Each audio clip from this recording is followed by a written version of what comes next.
Welcome back guys, my name is Danny Burke and today I have for you the top 10 scary ancient curses that claimed people's lives. That's the title. Now, I imagine some of you guys are a bit skeptical about whether or not curses actually exist or if they can kill people. That's fine, I think I kind of am too. However, I invite you and everyone else watching this to take a look at these mystifying stories of people who died for unknown reasons, and the only theories involve ancient curses. Either way, it's going to be interesting, so let's just jump right into our number 10 now with King Tut's curse. This is the legendary story of Tutankhamun's tomb, otherwise known as the Egyptian Boy King. In 1923, the tomb was discovered by archaeologist Howard Carter and Lord Carnarvon. The inscription at the entrance read, "Death shall come on swift wings to him who disturbs the peace of the king." They ignored the warning and entered to find untouched treasures that were quickly extracted and sent away to museums. 6 weeks later, Lord Carnarvon died. Over the next few years, things got really weird. Relatives of the men died prematurely. Their personal secretary was found dead in his bed, which then drove his father to suicide. In total, there were about 11 deaths that people attribute to the curse, and the topic is still hotly discussed to this day. Next up at number 9 now, we have Otzi the Iceman. In 1991, scientists found the preserved body of a 5,300-year-old man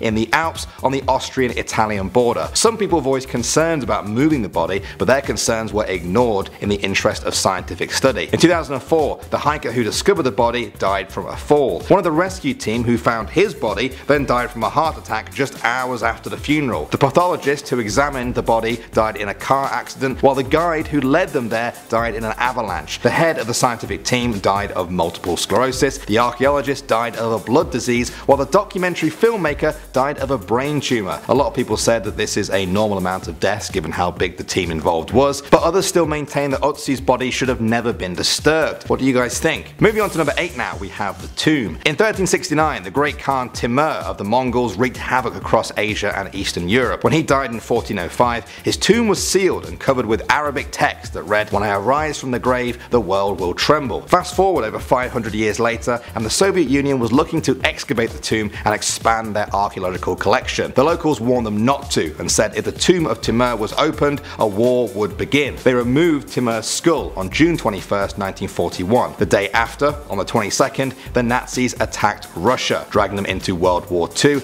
and a war that would end up killing 20 million Russians. At the number 7 spot now, we have the silver Pisano vase. This 15th century silver vase was given to an Italian bride as a wedding gift. On her wedding night, she was found dying on the floor clutching the vase. Her final words were that she would return and seek vengeance. After she died, the vase was passed down through the family, all of them dying under mysterious circumstances. Eventually, the vase was buried on sacred ground, only to be rediscovered in 1988. Inside, a note simply said, "Beware, this vase brings death." The warning was ignored, and the vase continued to be passed and sold between people, leaving a trail of death behind it. Eventually, the townspeople refused to handle it. The police apparently tried to find a museum to take it, but all of them refused, so they buried it. The location of the vase is unknown, but now there are many people out there looking for it. Next up at number 6 now, we have the curse of King Casimir. This 15th century Polish king who ruled over his kingdom for 45 years died in 1492. His tomb was sealed and everyone in the kingdom was barred from entering. In 1973, 12 researchers opened up the tomb to excavate it. Within just a few days, 4 of them were dead. Over the next few years, the rest followed, falling one by one to cancer and other fatal diseases. In the end, 15 people who worked on the project were dead. An investigation found that the cause was most likely a deadly fungus that had grown in the rotting ancient tomb. However, some people believe this was just the physical manifestation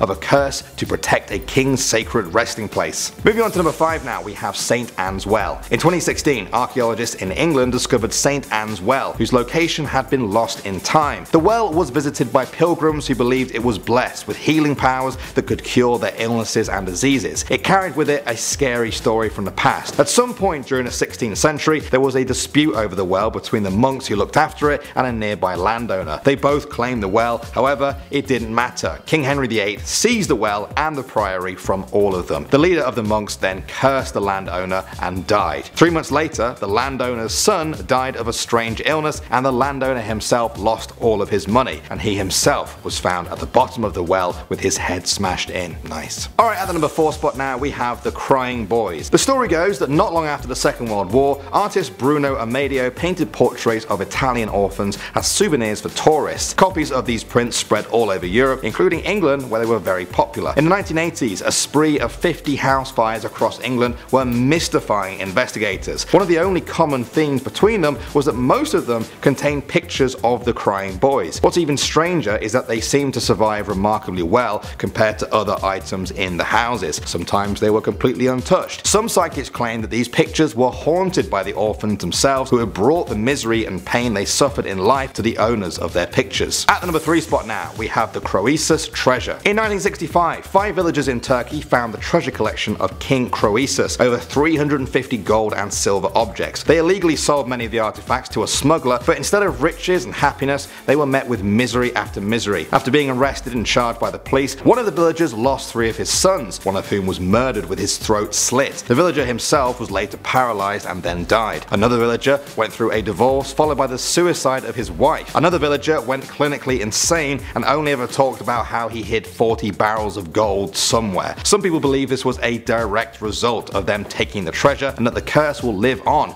until all the treasure is returned to where it was found. Next up at number 2 now, we have the Björktorp runestone. This runestone in Sweden dates back 1,500 years and is one of the tallest in the world. There is an inscription written on it in Proto-Nordic that reads, "I, master of the runes, conceal here runes of power. Incessantly plagued by maleficence, doomed to insidious death is he who breaks this monument." So, obviously, whoever wrote this doesn't want you to touch the thing. The problem is though, we've only understood this language in recent times. For hundreds of years, people had no idea what the inscription said. Locals say that one man tried to remove the runestone by heating it with fire and then cracking it with cold water. After he lit the fire, a gust of wind blew it into a huge fireball, which then consumed him and left him burning to death alone. And finally at number 1 now, we have the Woman from Lem statue. This statue from Cyprus was found in Eastern Europe in 1878 and dates to over 3,500 years old. The first owner was Lord Elfont. He had a large family of 7. All of them died within 6 years of him receiving the statue. The rumour began to circulate that the statue was cursed, but that didn't stop a man called Ivo Manucci from buying it. He and his entire family then died within 4 years. The same happened to the next owner, Lord Thompson Knoll. The statue then vanished for a while, but then surfaced again in the hands of Sir Alan Biverbrook. He, his wife and their 2 daughters all died. It looked like his 2 sons might be the next to fall to the curse. But the sons decided to donate the statue to the Royal Scottish Museum. The museum curator who handled it then died within a year, but now it sits behind glass and hasn't been accused of any more deaths, or should I say yet. Okay, that's done. No more talk of ancient curses, please. For real though, I'm interested to know your thoughts on all of this. Do you believe in curses, or do you think there's always a logical explanation for everything we've talked about today? Let me know. I'm Danny Burke. Thanks for watching everyone, and I'll see you all in the next video.